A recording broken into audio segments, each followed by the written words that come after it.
There is a whisper that moves through the ancient forests of Middle-earth. It drifts through valleys where no sunlight has ever fallen, echoes in caverns carved before the shaping of the world, and lingers in the silence between the stars. It is not a voice of the living, nor is it the cry of the dead. It is something older, something that speaks of a darkness so profound that even the Eldar, the firstborn children of Iluvatar, refuse to give it name or form in their most sacred texts.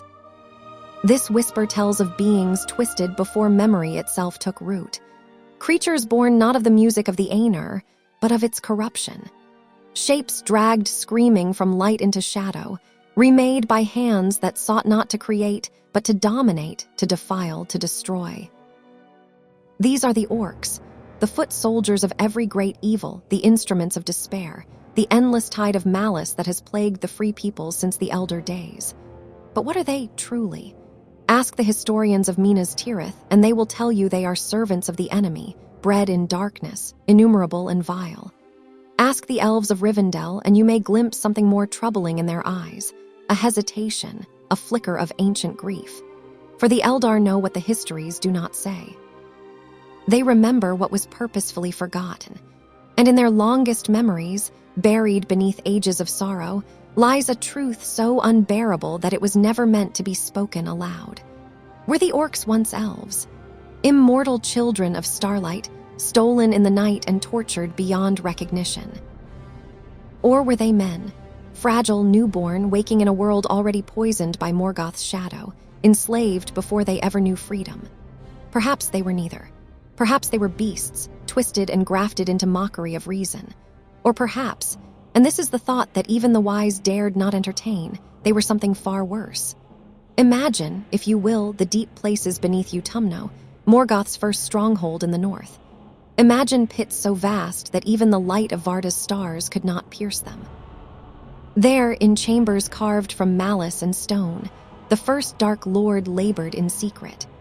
The sounds that rose from those depths were not those of smithcraft or song. They were screams, endless, soul-breaking screams, that turned into growls, into snarls, into something that no longer remembered what it had once been. The Valor themselves did not know what Morgoth had done until it was too late. By the time the Great War was waged and Utumno torn open, the Orcs had already multiplied. They had become a race. And the question that haunted even Manwë, Lord of the Winds, was this: how do you unmake a people born of suffering? No answer was given. No answer could be given, and so the Orcs endured. Through the ruin of Beleriand, through the rise and fall of Numenor, through the last alliance and into the Third Age, they persisted, hated, feared, slaughtered by the thousands, yet never truly destroyed. For how do you destroy what was never meant to exist in the first place? The true horror of the Orcs is not in their cruelty. It is not in their numbers, nor in their cunning, nor even in the dark sorcery that commands them. The true horror lies in the question no one dares to ask. What were they before they became this? The scholars of Gondor have debated this for centuries. The lore masters of the elves have pondered it in silence. Even Gandalf the Grey, who walked the earth for thousands of years and knew more of the deep past than any living being save the Eldar themselves, spoke only in riddles when the subject arose. Pity, he once said to a hobbit in the darkness of Moria. It was pity that stayed Bilbo's hand, and it is pity that may rule the fate of many. But pity for what? For creatures that murder without remorse, that delight in suffering, that serve only destruction. Or pity for what they once were, before Morgoth's will shatter them beyond all hope of return. The oldest songs of the elves do not speak of this. The histories preserved in the libraries of Rivendell grow strangely vague when the origins of Orcs are discussed.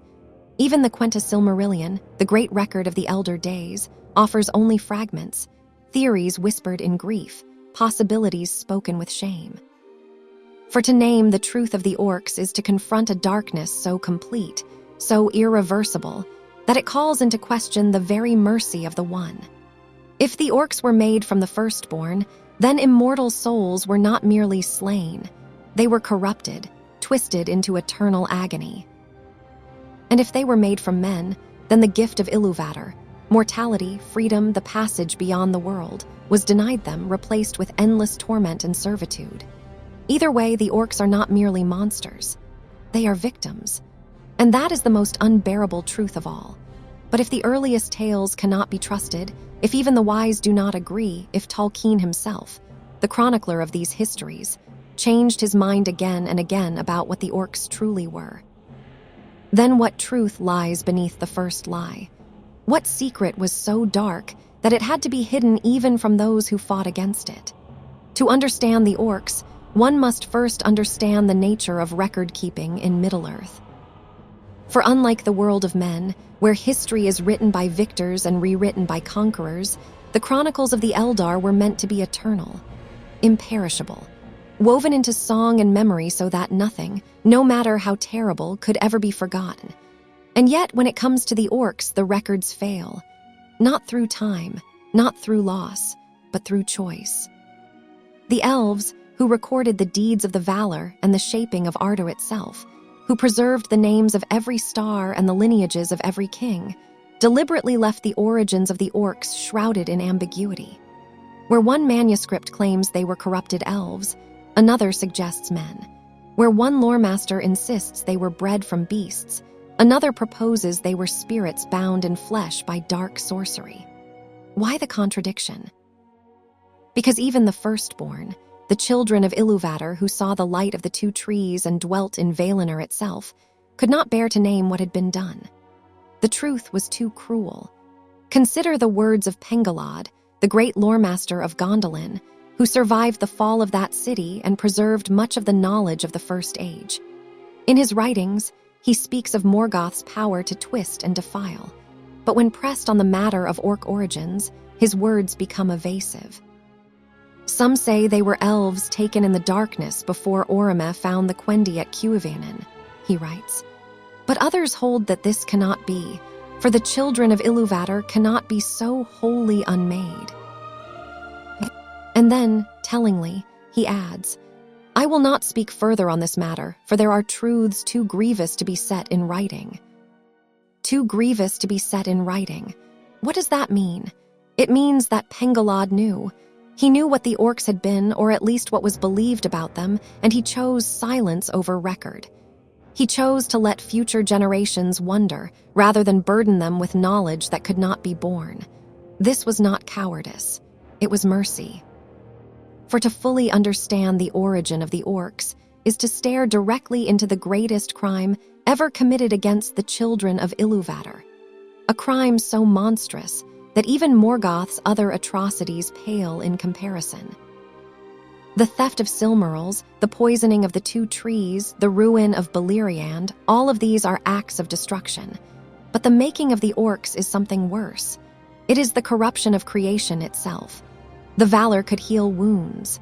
They could rebuild cities, replant forests, even restore the light of the sun and moon. But they could not undo what Morgoth had done to the orcs.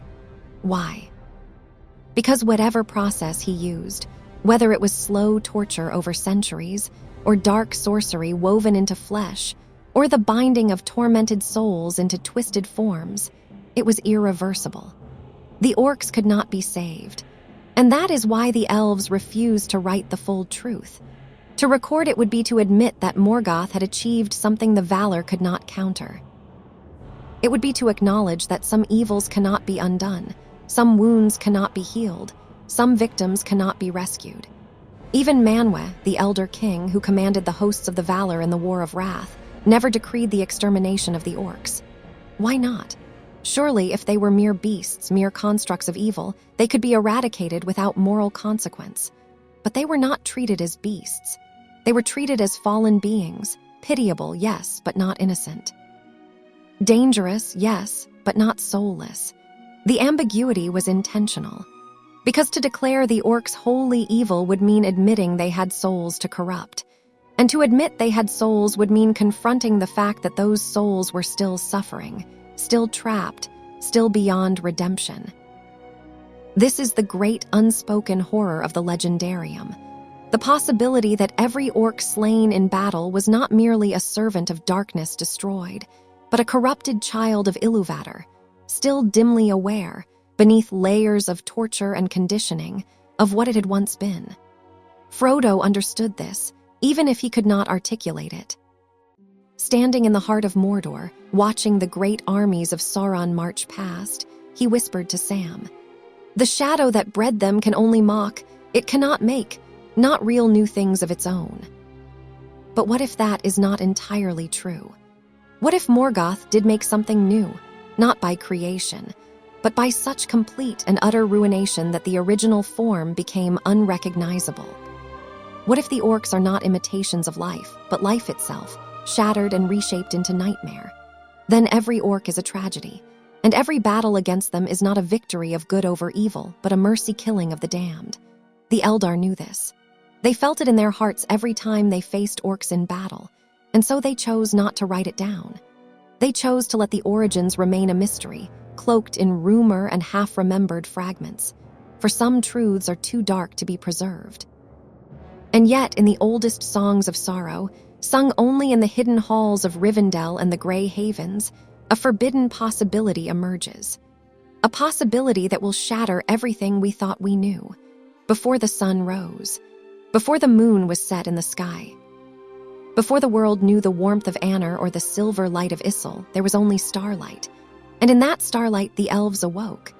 They were called the Quendi, the speakers, for they were the first to give voice to thought, the first to name the world around them. They woke by the shores of Cuivanen, the water of awakening, beneath a sky ablaze with the stars of Varda.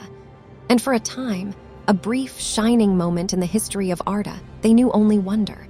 But they were not alone. Morgoth, who had marred the world since its making, who had poisoned the spring of Arda and slain the great lamps, had already set his gaze upon them. For he knew what the elves represented, the children of Iluvatar, beings who could not be dominated by his will as the Maiar could, beings who carried within them a spark of the flame imperishable that even he could not touch. He hated them, and so he began to hunt. The histories preserved in the West speak of Oromeh, the huntsman of the Valar, discovering the elves and leading them on the great journey to Valinor. But what they do not emphasize, what is only whispered in the margins of the oldest texts, is that not all the elves were found. Some vanished in the night. It began slowly. A few of the Quendi, wandering too far from the safety of their kindred, simply did not return. At first, their companions assumed they had been lost to the wilds, taken by beasts or drowned in dark waters. But as the disappearances continued, a deeper fear took root. They were being taken, stolen, dragged into the shadows by something that moved faster than sight, something that left no tracks, no trace, no clue save the echo of a scream cut short. Morgoth's servants, his Maiar, twisted into forms of terror, swept through the forests and hills surrounding Cuivanen. They did not kill. Killing would have been a mercy. Instead, they captured. They bound. They carried their prisoners northward, into the lightless pits of Utumno, where no star could penetrate and no rescue could come. And there, in the deep places of the earth, Morgoth began his work. What he did to them is not recorded in any book. Even the Valar, when they finally broke open Utumno and cast Morgoth into the void, did not speak of what they found in those dungeons. But the results are known. The Orcs. Imagine it if you dare. Imagine an elf, immortal fair, filled with song and light, chained in absolute darkness for decades, for centuries, subjected to torments that break not just the body but the mind and spirit, starved, beaten, twisted by sorcery so vile that it rewrites the very essence of what they are. At first, they resist. They cling to memory, to the stars, to the voices of their kindred, to the songs they sang by the shores of Cuivanen. But Morgoth is patient. He does not need them to surrender. He only needs them to break. And eventually, they do. The light fades from their eyes. The music dies in their throats. Their limbs, once graceful, become gnarled and twisted. Their faces, once beautiful, warp into masks of rage and pain. And deep within, buried so far down that it can no longer be reached, something still remembers. But memory without hope is the cruelest torment of all. This is the first dark truth. The orcs were not created. They were corrupted. And if the eldest theories are correct, they were corrupted from the firstborn themselves. From elves who had done nothing wrong, who had committed no crime, who were victims of a malice so vast that even their immortal souls could not withstand it. This is why the elves grieve when they speak of orcs. This is why, even in the heat of battle, there is a shadow of pity in their hearts. For they know, or at least they suspect, that every orc they slay might once have been one of their own. Morgoth did not stop with the first generation. Once he had perfected his methods, he set the orcs to breeding. Yes, breeding, for whatever they had become, they retained enough of their original form to reproduce. The orcs multiplied in the dark, generation after generation, each one further removed from the memory of starlight, each one more consumed by the hatred and pain that Morgoth had woven into their very being. By the time the elves of Valinor returned to Middle-earth to wage war against Morgoth, the orcs had become a race unto themselves. They had language, crude, harsh, but functional. They had hierarchy, tribes, chieftains, warriors. They had culture of a sort, songs of cruelty, rituals of dominance, a society built entirely on fear and violence. But beneath it all, beneath the snarling and the bloodlust and the savagery, there remained a faint, terrible echo of what they had been. Some of the Eldar claimed they could still see it in rare moments. A flicker of recognition in an orc's eyes before it died. A hesitation, quickly suppressed, when an orc heard Elvish spoken. A cry in the night that sounded less like a beast and more like a lament. But these moments were rare, and they were never spoken of openly. For to dwell on them would be to acknowledge the unbearable, that the orcs were not monsters by choice, but by design. That they were not born evil, but made evil. And that every one of them, every single one, was a victim of the greatest crime ever committed in the history of Arda. The elves who fought in the wars of Beleriand carried this knowledge like a wound that would not heal. They slew orcs by the thousands, yes, but they did not glory in it. They did not celebrate the slaughter. They did it because there was no other choice. Because the orcs, whatever they had once been, were now too far gone to save. But what if the elves were not the only victims taken into the darkness? There is another theory, one that is quieter, less spoken of in the halls of the Eldar, but no less disturbing. What if the orcs did not come from elves at all? What if they came from men? The Atani, the second-born, the followers, awoke in the east long after the elves, in a world already scarred by Morgoth's malice. Unlike the elves, who woke beneath starlight and were guided by the valor, men woke in shadow and silence. No Maya came to teach them. No Vala welcomed them into the light. They were alone, and Morgoth was waiting. Imagine the first men, newly awakened in the wild lands of Hildorian. They have no language, no knowledge, no understanding of the world. They are fragile, mortal, short-lived, vulnerable to hunger and cold and fear. And in the darkness beyond their fires, something watches.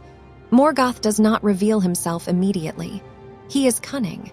He knows that brute force will not work on these new children of Iluvatar. Instead, he sends whispers, dreams. He plants fear in their hearts, fear of the night, fear of the unknown, fear of death. And then when they are weak and desperate, he offers them salvation. He appears as a savior, a guide, a protector. He teaches them fire, shelter, survival, but he twists every lesson with lies. He tells them that the world is hostile, that they must dominate or be destroyed. That strength is the only virtue and mercy is weakness. Some men resist. Some sense the wrongness in his words and flee westward, seeking the light. These are the Edain, the elf friends, the ancestors of Numenor and the Dunedain. But others, the majority perhaps, remain, and they fall, not all at once, not through sudden corruption, but slowly over generations they are shaped by Morgoth's teachings. Their cultures become brutal. Their societies are built on slavery and conquest, and when Morgoth finally reveals his true nature, it is too late. They are already his. Some he takes into Angband. The strongest, the most defiant, the ones who might still resist, he drags them into the pits and subjects them to the same torments he used on the elves. But unlike the elves, men do not have immortal spirits. They are not bound to Arda. Their fate is unknown even to the Valor. So what happens when Morgoth tortures a man beyond death? What happens when he uses his dark sorcery to bind a mortal soul to a body that should have perished, trapping it in endless agony, denying it the gift of Iluvatar. He creates an orc. This is the second dark truth. The orcs may not be corrupted elves, but corrupted men, the first men, stolen before they ever had a chance to choose their own path. Their mortality was taken from them. Their freedom was taken from them. And in its place, Morgoth gave them only one thing: endless life in service to hatred. This theory is, in some ways, even more horrifying than the first. For if the orcs came from elves, at least they were once beings of light and beauty. There is tragedy in their fall, yes, but also a kind of terrible grandeur. But if they came from men, if they were made from the weakest, most vulnerable of the children of Iluvatar, from people who never had a chance, who were preyed upon before they could even understand what was happening, then their existence is not just tragic. It is unjust. Why would Iluvatar allow this? Why would the one permit Morgoth to steal the gift of men and twist it into a curse? These are questions that even the wise do not answer. Gandalf, when pressed, would only say, "Despair is only for those who see the end beyond all doubt. We do not." But the orcs see the end. They have no hope, no future, no possibility of redemption. They exist only to serve, to suffer, and to die. But even death may not release them, for their souls are bound by Morgoth's malice. There is evidence for this theory in the histories. The orcs breed, yes, but they breed like men, quickly, prolifically, without the slow, patient generation of the elves. They age, though not as men do. They grow old and twisted, but they do not die of natural causes. They simply become more wretched, more bitter, until they are slain in battle or consumed by the cruelty of their own kind. They are mortal, but their mortality has been poisoned. Tolkien himself wrestled with this question. In his later writings, he leaned toward the idea that orcs could not have come from elves, for it would mean that immortal souls destined to endure until the end of Arda, were irreversibly corrupted. And that, he felt, contradicted the mercy of Iluvatar. But if they came from men, the problem is not solved, it is simply shifted. For then the question becomes, can Morgoth truly steal mortality? Can he deny the gift of men? And if he can, what does that say about the power of evil in the world? Some scholars suggest a darker possibility, that the orcs are not purely elves or purely men, but a mixture. That Morgoth experimented with both, taking the longevity of the elves and the adaptability of men and fusing them into something new. Something that could survive, multiply, and serve him for ages uncounted. If this is true, then the orcs are not just victims of one crime, but two. They are elves robbed of their beauty and immortality. They are men robbed of their freedom and their gift.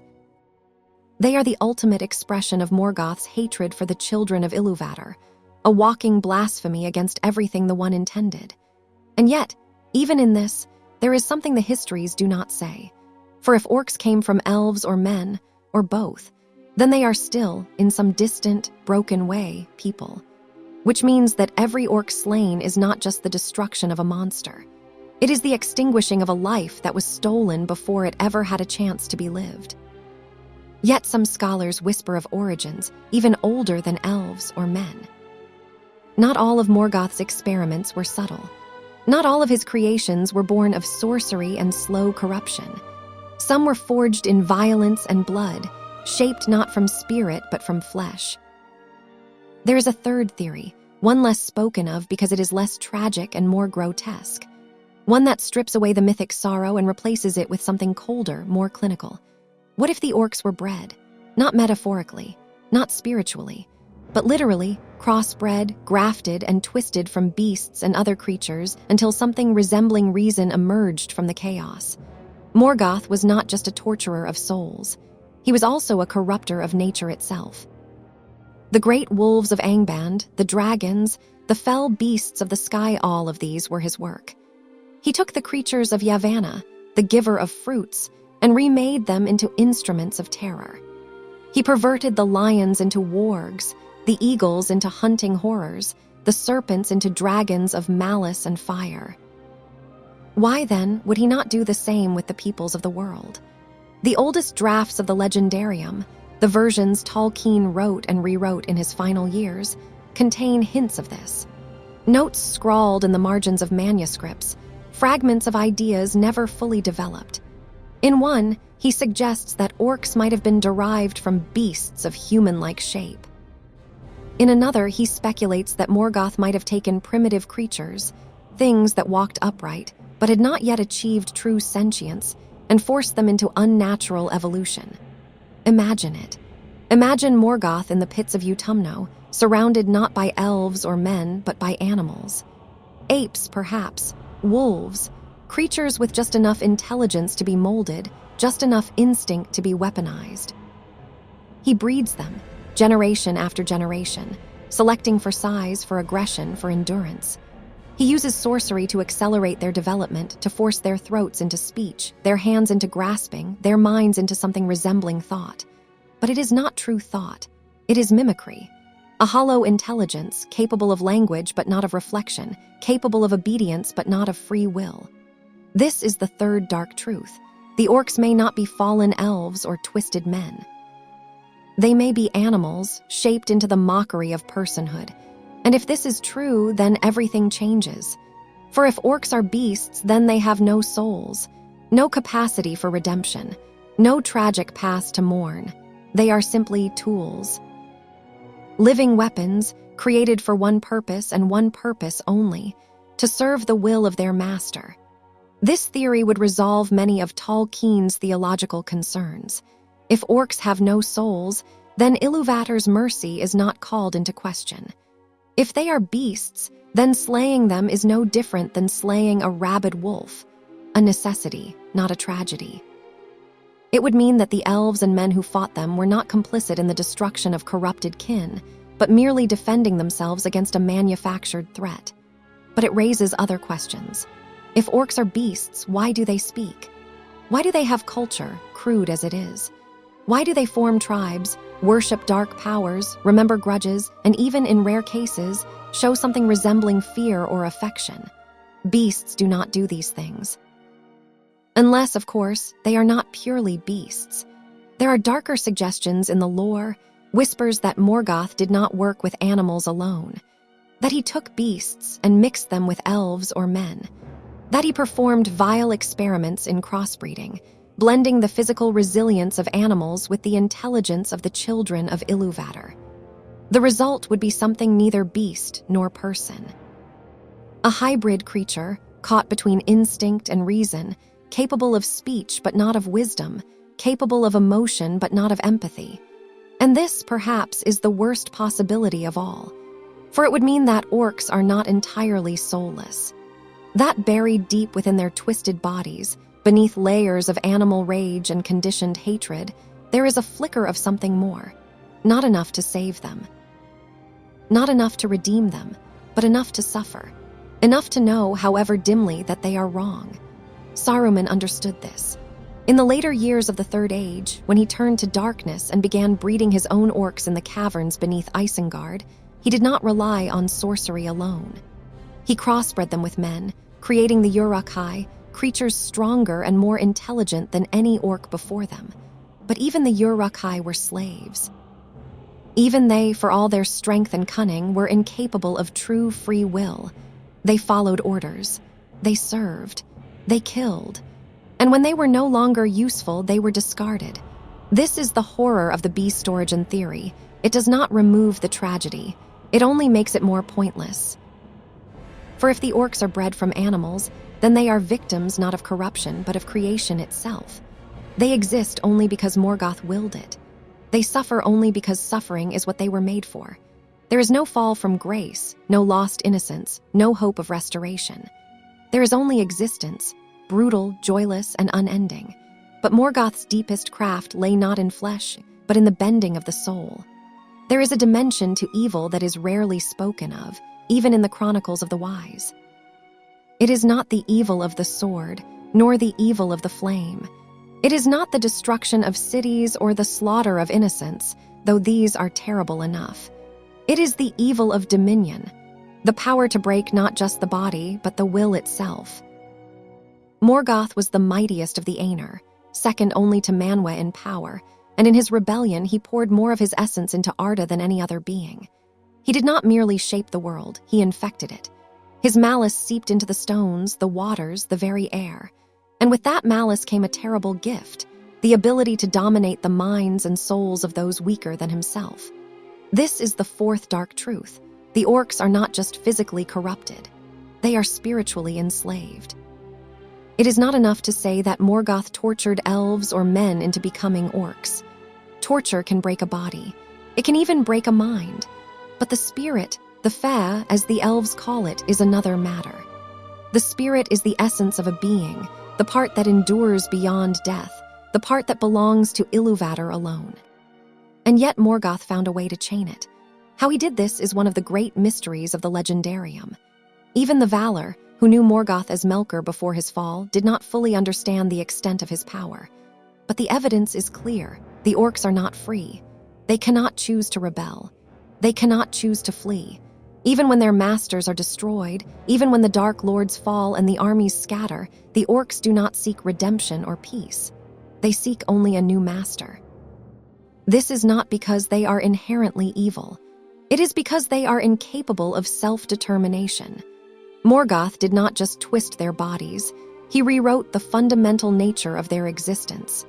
He bound their wills to his own, and when he was cast into the void, that binding passed to Sauron. And when Sauron fell, it fractured into 1,000 lesser bindings. Warlords, chieftains, petty tyrants who ruled through fear and cruelty because that was the only way the orcs knew how to exist. Imagine what that means. Imagine being aware, conscious, capable of thought and memory, but utterly incapable of choosing your own path. Imagine knowing on some level that what you are doing is wrong, that the cruelty you inflict is monstrous, but being unable to stop. Because stopping is not an option. Because rebellion is not a concept you can even comprehend. This is the true horror of the orcs' existence. They are not mindless. They are not beasts. They are prisoners. Prisoners in their own bodies. Prisoners in their own minds. Prisoners of a will so vast and so malevolent that even death may not release them. The elves understood this, though they rarely spoke of it. In the songs of Beleriand, there are verses that describe the orcs not as enemies, but as thralls. The word is significant. A thrall is not a willing servant. A thrall is a slave, bound by forces beyond their control. And yet the elves still fought them, still killed them, because what else could be done? Gandalf understood this as well. When he spoke of the pity that stayed Bilbo's hand when he might have slain Gollum, he was not speaking only of Gollum. He was speaking of all those who were enslaved by the ring, by Sauron, by the darkness itself, even the orcs. But here is the unbearable paradox. If the orcs are enslaved, if they are victims of spiritual domination, then they deserve pity. But if they are pitied, how can they be slain? And if they are not slain, how can the free peoples survive? There is no answer to this question. No philosophy, no theology, no wisdom of the Valar can resolve it. The orcs exist in a moral space that defies resolution. They are both victims and perpetrators, both innocent and guilty, both deserving of mercy and beyond its reach. And the cruelest part of all is that they know this. In the rare moments when orcs speak freely, when they are not under the immediate gaze of their masters, they reveal something unexpected. Fear, exhaustion, a bitter, cynical awareness of their own expendability. In The Return of the King, 2 orcs in the Tower of Cirith Ungol argue about deserting. One of them says, bitterly, "But if we get out, there'll be no more orders, and we'll have to make up our own minds. Not that I'm saying I wouldn't like to be my own master for a bit." My own master, just for a bit. That is the closest any orc comes to expressing a desire for freedom. And even then, it is not a true desire. It is a fleeting fantasy, quickly suppressed, because freedom is not something orcs can imagine for long. The spiritual corruption of the orcs is so complete that they cannot even conceive of a life beyond servitude. And that, more than any physical deformity, more than any act of cruelty, is what makes them truly pitiable. They are slaves who do not know they are slaves. Or worse, they know but they cannot escape. However, one ancient truth stains even this tale with deeper shadow. Morgoth was not like the other Aenir. When Iluvatar sang the world into being, when the great music wove the fabric of Arda, each of the Aenir contributed their voice according to their nature. Manwë sang of winds and skies. Ulmo sang of waters. Yavanna sang of growing things. But Morgoth did not sing with the others. He sought to sing against them. To introduce discord into the music, to twist the themes, to dominate the song itself. And when he failed, when Iluvatar revealed that even his rebellion had been woven into the greater design, Morgoth descended into Arda with a new purpose. If he could not control the music, he would corrupt the world it had made. And so he poured himself into the earth. This is not metaphor. Morgoth literally invested his own essence, his power, his will, his very being into the substance of Arda. He poisoned the springs. He shattered the mountains. He wove his malice into stone and soil, into fire and ice, into every corner of the world. By the time the Valor finally captured him and cast him into the void, Morgoth had spent so much of his power that he was diminished, weakened, no longer the mighty Vala he had once been. But his power did not vanish. It remained, in the world, waiting. This is the seventh dark truth, and perhaps the most disturbing of all. The Orcs are not just corrupted elves or twisted men or bred beasts. They are matter infused with the essence of Morgoth himself. They are, in a very real sense, his children. Not in the way that elves and men are children of Iluvatar, made by the one with souls of their own, but in the way that dragons are children of Morgoth, creatures shaped from his malice, animated by his will, extensions of his corrupting influence. If this is true, then the Orcs are not merely enslaved to evil. They are made of it. Tolkien wrestled with this idea in his final writings. He knew that Morgoth, like all the Aenir, did not have the power to create true life. That ability belonged to Iluvatar alone. But Morgoth could corrupt. He could twist. And he could imbue lifeless matter with fragments of his own spirit, creating beings that walked and spoke and acted, but were not truly alive in the way that the children of Iluvatar were alive. This is what he did with the dragons. He shaped them from fire and malice, breathing into them a spark of his own hatred. They were not born, they were forged. And if he could do this with dragons, why not with orcs? Imagine it. Imagine Morgoth taking the broken bodies of elves or men, or perhaps even beasts, and infusing them with fragments of his own essence, remaking them not just physically, but ontologically, turning them into vessels of his will, animated by his hatred, sustained by his malice. They would not be puppets. They would have a kind of autonomy, the way a fragment of shattered glass still reflects light. But they would be bound to him in a way that went beyond mere obedience. They would be part of him. And when Morgoth was cast into the void, they did not die.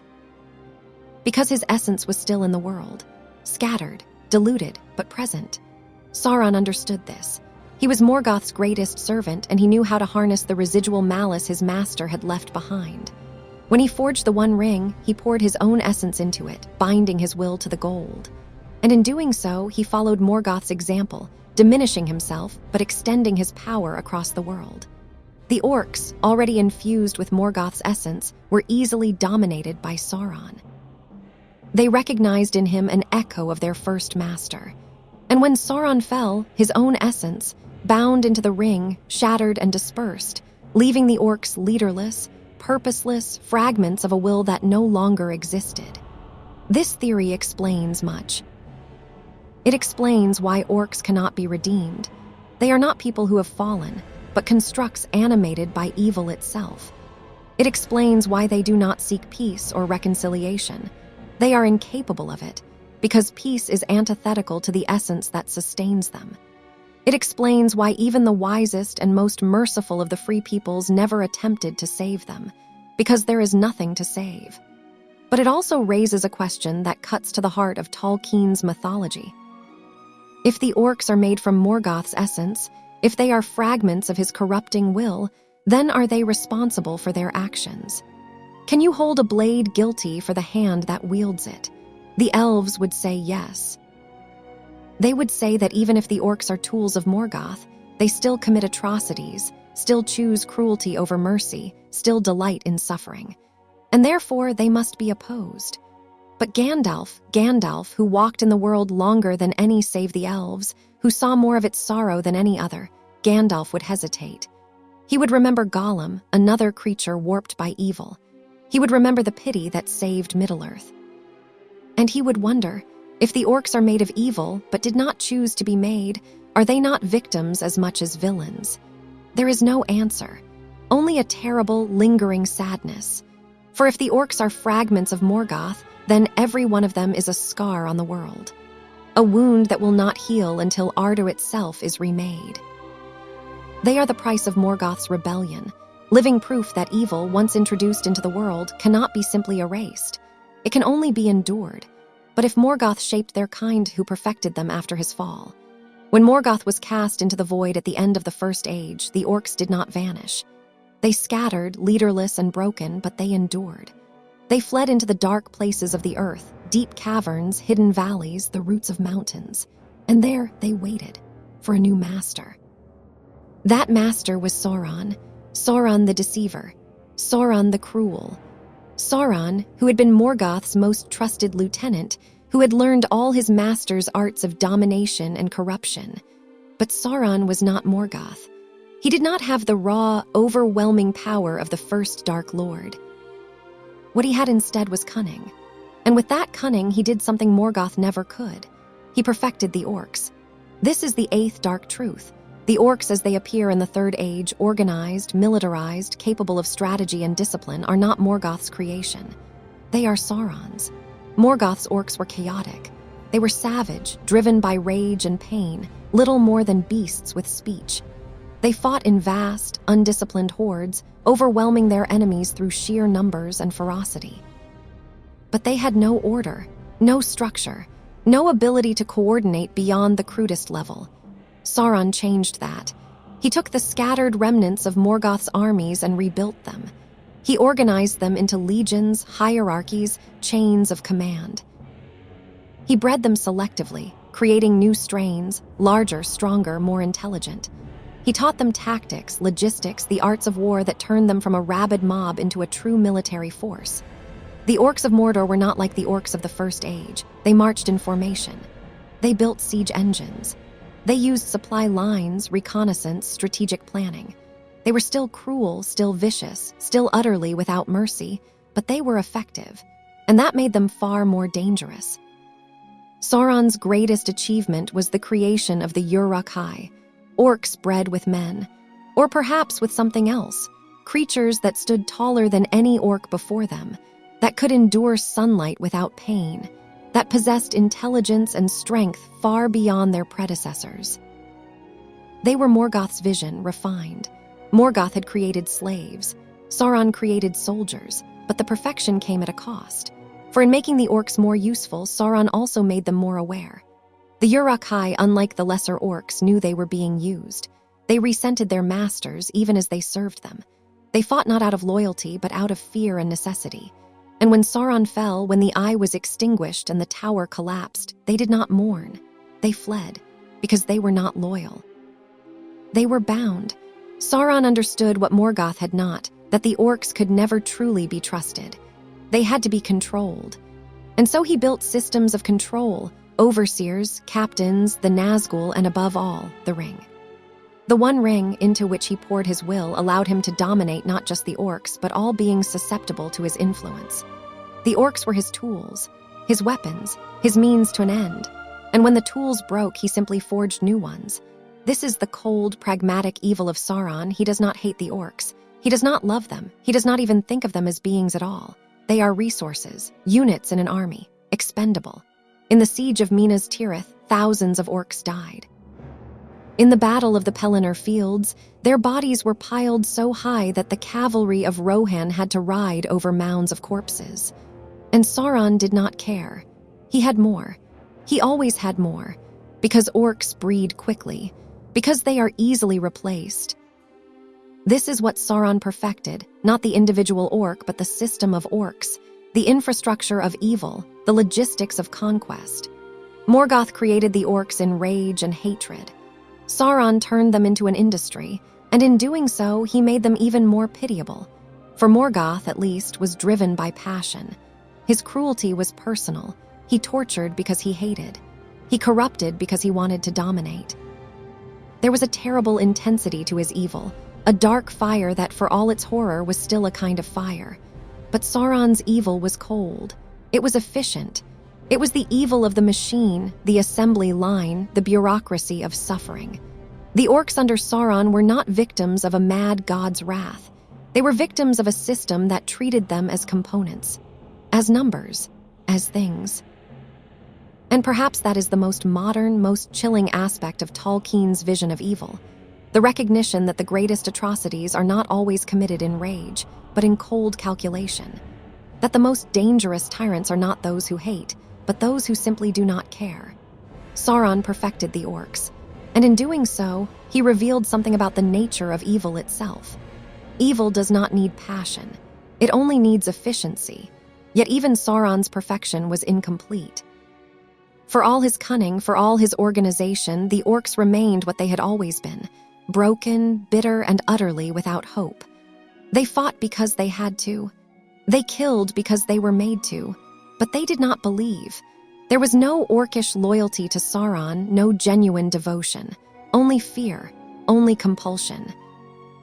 And when the compulsion ended, when the ring was destroyed and Sauron's will shattered, the orcs did not stand and fight. They ran because they had never wanted this. They had never chosen this. They were slaves from the beginning. And Sauron, for all his genius, could not change that fundamental truth. He could perfect the system, but he could not give the orcs what they needed most: freedom. And yet, the darkest truth of all lies not in how orcs were shaped, but in what they were denied. There is a curse that hangs over the orcs, one that is rarely named but always present. It is not the curse of corruption, nor the curse of enslavement. It is something more fundamental, more existential. It is the curse of duration without purpose. The elves are immortal. They live as long as the world lasts, bound to Arda until its final breaking. But their immortality is a gift. They have time, endless time to create, to sing, to remember, to love. Their lives are long, but they are filled with meaning. Men, by contrast, are mortal. They die. But their mortality is also a gift, the gift of Iluvatar, as it is called. They are not bound to the world. They pass beyond it into a fate that even the Valar do not know. Their lives are short, but they are theirs. They have freedom, agency, the ability to shape their own destinies. But the orcs have neither gift. They do not have the elves' immortality of beauty and purpose. They do not age gracefully, preserving memory and wisdom. Instead, they endure decades, centuries, perhaps even longer, but they do not grow. They do not learn. They do not become wiser or kinder or more complete. They simply persist. And they do not have men's mortality of freedom. They do not pass beyond the world. They do not escape. Whether they came from elves or men, their original nature has been so twisted that even death may not release them. There is no gift, no passage, no rest. There is only existence. And existence for the orcs is suffering. This is the ninth dark truth. The orcs are cursed with immortality without joy. Imagine it. Imagine living for hundreds of years but never experiencing a single moment of peace. Never knowing beauty, never feeling love, never creating anything that lasts. Your entire existence is pain, fear, and hatred, and it goes on and on and on with no hope of it ever changing. This is what the elves understood when they looked at the orcs. This is why, even in the midst of battle, there was always a shadow of grief in their hearts. Because they knew the orcs could not die and be free, and they could not live and be whole. They were trapped, not just in servitude to Morgoth or Sauron, but in existence itself. Consider the words of Frodo, standing on the slopes of Mount Doom, watching the armies of Mordor march past. He whispers to Sam, "I do pity them, Sam, even orcs." Sam does not understand. "But they'd kill us if they could," he says, and Frodo replies, "Yes, but the fact that they would doesn't change the pity of it." Frodo sees what Sam cannot.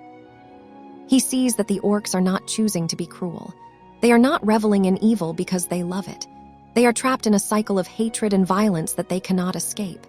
And worst of all, they cannot even imagine escape. The orcs have no art, no music, no stories of hope or beauty. Their songs are crude, mocking, filled with spite. Their culture, such as it is, revolves entirely around dominance, cruelty, and survival. They do not build cities. They do not plant gardens. They do not create anything lasting or meaningful. Why? Because they cannot. Beauty is alien to them. Joy is incomprehensible. The very concept of peace is something they cannot grasp. This is not because they are inherently evil. It is because they have been so completely broken that the capacity for goodness has been burned out of them. They are like instruments that have been played so hard, for so long, that they can no longer produce music, only noise. And the cruelest part is that, on some level, they know this. In the few moments when orcs speak freely, when they are not under the immediate gaze of their masters, you can hear it. The bitterness, the exhaustion, the sense of being trapped in something they cannot escape. "There's no rest for us," one orc says in Cirith Ungol. "Even if we did get away, what then? Where would we go?" Where would they go? The orcs have no homeland, no place of refuge, no people who would accept them. The free peoples would kill them on sight. The wilderness offers no sanctuary. Even if they could escape Sauron, they would still be orcs, hated, hunted, utterly alone. So they do not try to escape. They do not rebel. They simply endure. And in their endurance, there is a tragedy so vast that even the valor could not undo it. For the orcs are not just victims of Morgoth's evil. They are victims of their own existence. They are cursed to live without the possibility of happiness, cursed to endure without the possibility of rest, cursed to be without the possibility of becoming anything else. The elves will live until the breaking of the world, but they will live in beauty and song. Men will die, but they will pass beyond into the mystery of the gift. Even the dwarves, who were not part of the original music, will endure until the final remaking of Arda. But the orcs have no future, no hope, no redemption. They exist only to serve, to fight, to die, and then perhaps to be remade, recycled in the machinery of evil, bound again to new masters, doomed to repeat the same cycle of suffering for as long as darkness endures. But the final truth is one that even the wise feared to whisper. There is a final theory, one that the wise do not speak of openly, because to speak it is to confront the full, unmitigated horror of what the orcs truly are. What if every theory is correct? What if the orcs are not one thing, but all things? Every possibility, every nightmare, every twisted experiment woven together into a single, enduring atrocity. What if they began as elves, stolen in the night, tortured until their light was extinguished? What if they continued with men, preyed upon before they even understood what freedom was, their gift stolen and replaced with chains? What if Morgoth then bred them with beasts, crossbreeding and grafting until something new, something monstrous, emerged from the chaos? What if he infused them with fragments of his own essence, binding them not just to his will, but to his very being? What if Sauron perfected them, refining the process, creating new strains, new breeds, new horrors? What if all of this is true, not as separate theories, but as layers?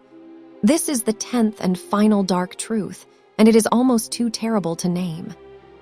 The orcs are the sum total of every evil that could be inflicted upon the children of Iluvatar. They are corruption, torture, breeding, enslavement, spiritual domination, ontological destruction. They are all of it at once, compounded over ages until the original form, whatever it was, has been so utterly obliterated that even the valor could not restore it. Tolkien himself never settled on a single origin for the orcs. He wrote and rewrote their history, each time approaching the question from a different angle, each time finding new horrors to consider. And in his final years, he seemed to arrive at a grim conclusion. It doesn't matter where the orcs came from. What matters is what they are now. And what they are now is the ultimate expression of evil's power, not to destroy, but to corrupt. To take something good, something innocent, something beautiful, and twist it so completely that it becomes unrecognizable. To create a horror so absolute that even mercy itself becomes complicit in perpetuating suffering. Because what can you do with the orcs? You cannot save them. They are too far gone. Whatever they once were, it is buried so deep, so broken, that no power in Arda, not the Valor, not the elves, not even Iluvatar himself, has chosen to intervene. You cannot ignore them. They will not simply fade away. They reproduce. They spread. They serve whoever offers them power and purpose. You cannot pity them without consequence. To pity is to hesitate, and to hesitate in the face of orcs is to die. So you fight them. You kill them. By the thousands, by the tens of thousands, you cut them down. And with every blow, you participate in the continuation of the atrocity that created them. Because you are destroying beings that never chose to exist. You are ending lives that were never supposed to be lived. You are complicit, however unwillingly, in the machinery of evil. This is the unbearable paradox at the heart of Tolkien's mythology. The orcs are victims, but they are also perpetrators. They are innocent, but they are also guilty. They deserve pity, but they cannot be saved. And so the free peoples of Middle-earth, noble, wise, merciful, are forced to do something that contradicts their deepest values. They must commit genocide, not out of hatred, not out of cruelty, but out of necessity. Because the orcs, whatever they once were, are now weapons, living, breathing weapons, and as long as they exist, the world cannot know peace. Tolkien knew this. He struggled with it his entire life. In his letters, he wrote, "I do not think the orcs had a chance of rehabilitation. They would have to be destroyed." Destroyed, not defeated, not redeemed, destroyed. And yet he also wrote, "They are not wholly evil, but their nature has been so twisted by Morgoth that they are incapable of good." Incapable of good, not unwilling, incapable. Do you see the horror of it? The orcs are damned not by their choices, but by their nature. They are condemned not by what they do, but by what they are. And that condemnation was placed upon them by Morgoth, by an evil so vast and so cruel that even the one allowed it to stand, because to undo it would be to unravel the fabric of creation itself. This is the final dark truth. The orcs exist because evil, once introduced into the world, cannot be fully eradicated. It can be fought, it can be contained, it can be diminished, but it cannot be erased. The orcs are the living proof of this. They are the scar that Morgoth left on the world, a wound that will not heal, a shadow that will not lift, a stain that cannot be washed away. And as long as Arda endures, as long as the world remains broken, the orcs will endure with it. Not because they choose to, but because they were made to. And that is the most tragic truth of all. If such beings exist because of evil unrestrained, what becomes of a world where evil rises again? So what does this mean for Middle-earth? For the free peoples who fought against the darkness, for the elves who remembered the elder days, for the men who inherited a world still scarred by ancient wars. It means that the history of Arda is not a simple tale of good triumphing over evil. It is a tragedy in which the greatest victories are always incomplete, in which every war against darkness leaves scars that cannot heal, in which the very existence of the orcs stands as a permanent reminder that some evils cannot be undone. Frodo understood this. When he stood on the edge of the cracks of doom, the ring burning in his hand, he did not see the orcs as mere enemies. He saw them for what they truly were, victims of a crime so ancient and so vast that even their destruction would not set things right. "I do not feel any pity for Gollum," Sam had said once long before. "He deserves death." And Gandalf had replied, "Deserves it? I dare say he does. Many that live deserve death, and some that die deserve life. Can you give it to them? Then do not be too eager to deal out death in judgment."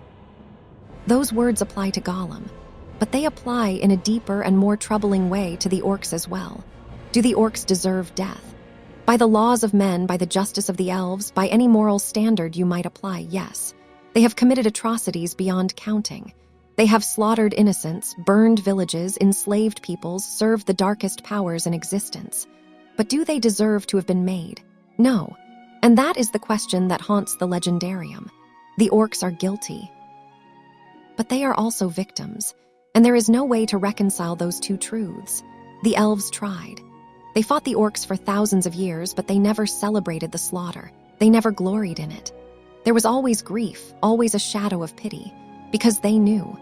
They knew that every orc they slew might have once been one of their own, or might have been descended from their own, or might have been shaped from something that did not deserve such a fate, and that knowledge weighed on them like a stone.